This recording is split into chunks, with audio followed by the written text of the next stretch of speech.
you all see the presentation correctly? Great, let's go ahead. I work as an EU subsidy advisor at the Hogeschool Utrecht, and I have experience in EU funding broadly. Okay, let's go. Today, what we're going to look at, as I said, is a very brief introduction. So we're going to look at where does the money in terms of funding comes from for European funding? How is the funding being set up? What is the European program? Who decides who gets the money? And how are you actually going to get funding? So we will start with the basics. This is really a beginner's training. So we will look at the EU budget and the multi-annual financial framework.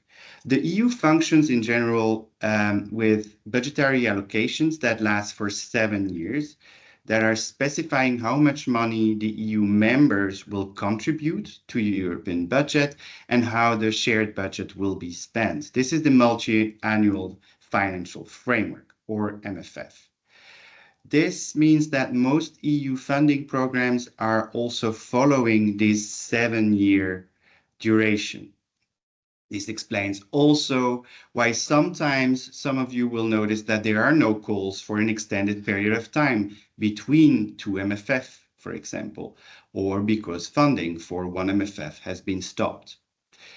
Sometimes you can see that certain programs change their names, even though they might not change completely. This is the case with FP7 that became Horizon and then Horizon Europe. The total MFF for the European Union for the period of 2021 to 2027 reached 1,800 billion euros for over 7 years. The reality is that we are now giving you a presentation of how things work for this period, but the next multi-annual financial framework is currently being developed. So the Commission already proposed strategic lines for the next MFF. And you have to understand that funding for research or education is only a very small part of the overall EU budget. So if we look at Horizon Europe, it's only 95 billion euros. If we look at Erasmus, it's only 26 billion euros. What does the EU fund? Now, as universities or University of Applied Sciences, we are looking certain funding. The EU has a way broader funding. So it funds everything from EU regional development to transport, tourism, fisheries, security and defense. And we know that security and defense is going to increase in the coming years, but also culture, civil liberties, right and justice, energy, health, but also, for example, support to Ukraine. Now, within all those topics, university can actually participate and apply to certain funding that might not be directly linked to what we think. You might be able to participate in transport project under the CEF, for example, TEN-T networks. So those are funding that are open to you, even though they might not be directly linked to innovation, research, or education. How is the funding organized? The funding of the European budget is split. What I'm presenting you here is a very simple rendering of how complicated it can actually be. So what you have to understand is that you have what we call the old-fashioned community funding. The word community is not used anymore very often, but this is everything that is dealt with in Brussels. Then you have delegated funding. This is money that comes from the central EU budget, but that is delegated to someone else. And then you have hybrid funding that is a bit different. And you can see once you have those different types of funding, you have more detail. So we are going to go a bit into what I mean by community funding or community programs. Programs are prepared at EU level by the European Commission. But programs are also agreed at political level. That means that the European Parliament will very often have a piece of legislation linked to certain specific programs. The programs are usually prepared for the whole duration of the multi-annual framework program, with 2-year work programs and regular calls for proposal being published. What are 2 years work program?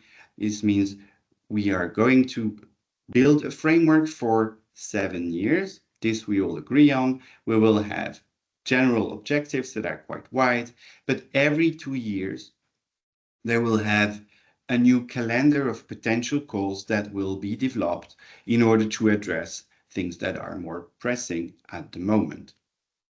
This is the case for Horizon Europe.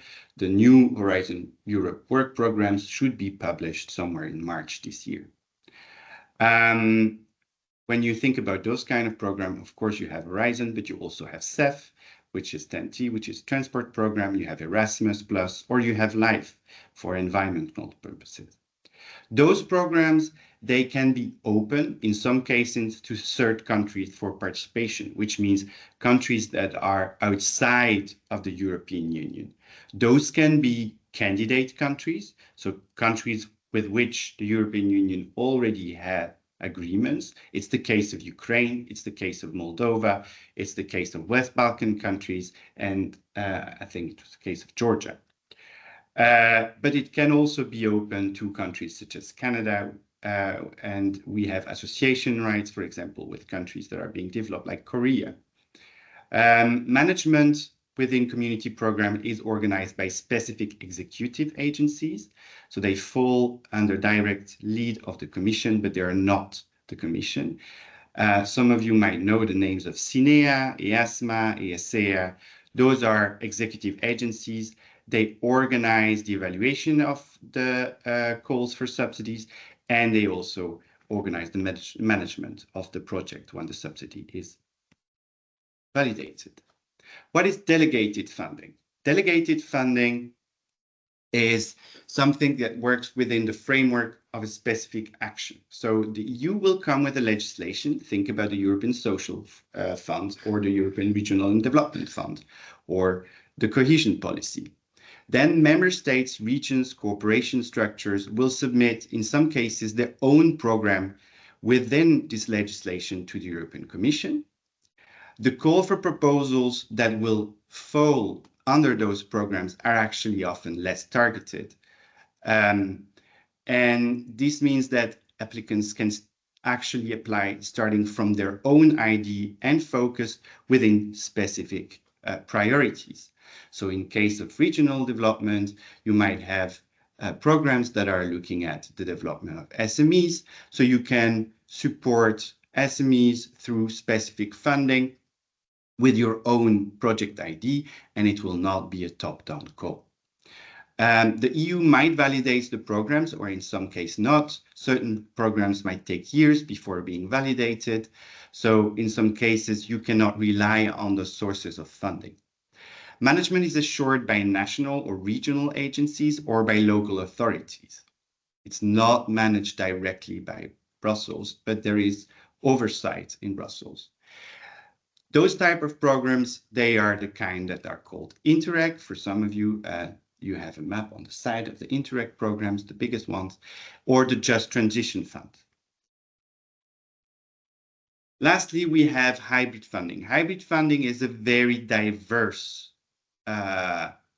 environment. You have different types. So here, I'm just going to go in a very broad way about what is hybrid funding. Certain programs have dual components.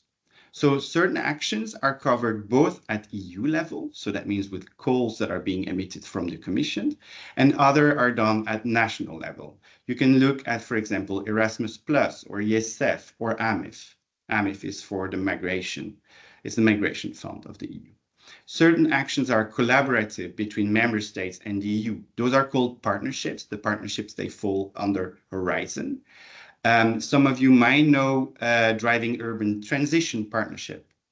So these are hybrid funding because part of the money comes from Horizon, and part of the money is also put forward by national funding agencies.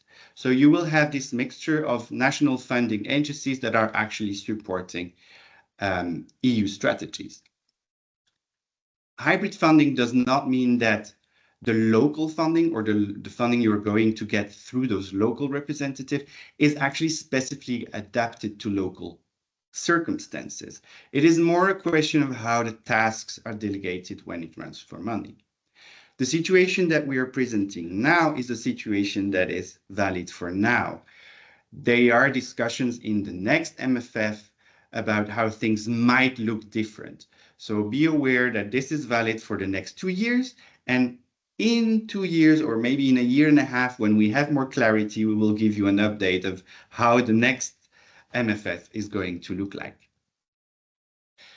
Some basic rules about EU subsidy. What you have to know is that almost all the research and education subsidies are selective. And I consider that tenders are not seen as subsidies. Most of the subsidies, they will require partnership and not a single beneficiary. This is true for the subsidies that we as higher education or research institutions are looking at. Most subsidies, they will require some kind of co-financing. Co-financing, by this I mean you will have to put some money in, either through in-kind, through work, or through actual cash. You do have certain programs that are going to provide you with 100% of financing, but the reality of project subsidies is that one way or another, you are always going to do an investment. You're not always, you will come even, but you will never make any benefit of it. What you also have to know is that not every costs are eligible for subsidy. This is defined, of course, within the legislation that is put forward when a program is being developed, but also in the program documentation. You will all have to be noticed that state aid relevant activities are always going to be difficult in integrating into projects, unless they are really linked to innovation, and in which case you might have ways to avoid this. You will always need to be able to prove that you have spent the subsidies according to the program rules, and this is true despite simplification measures.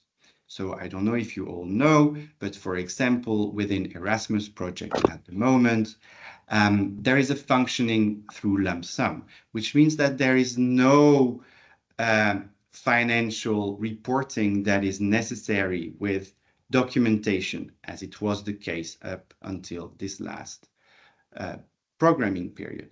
However, your own rules will always apply, which means that you need to follow actually your financial consumption. The simplification measures are here for the commissions. They're not necessarily here for you. Now, so this was for now the very basic introduction I promised you. If you want to look at more detailed funding opportunities, then you can look at session 3 of this program, which is really looking at beginner funding. Now, what I would like for now is that we start having maybe some questions, and I can try to give you some answers.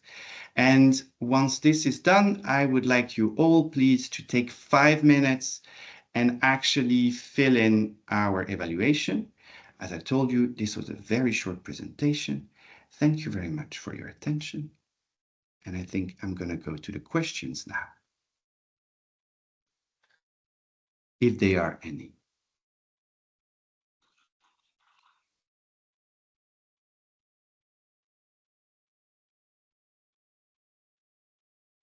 I haven't seen any questions in the chat, Jack, so Okay.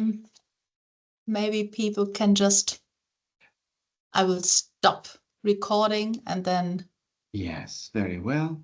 I'm going to share the link with you. If you can, in theory, you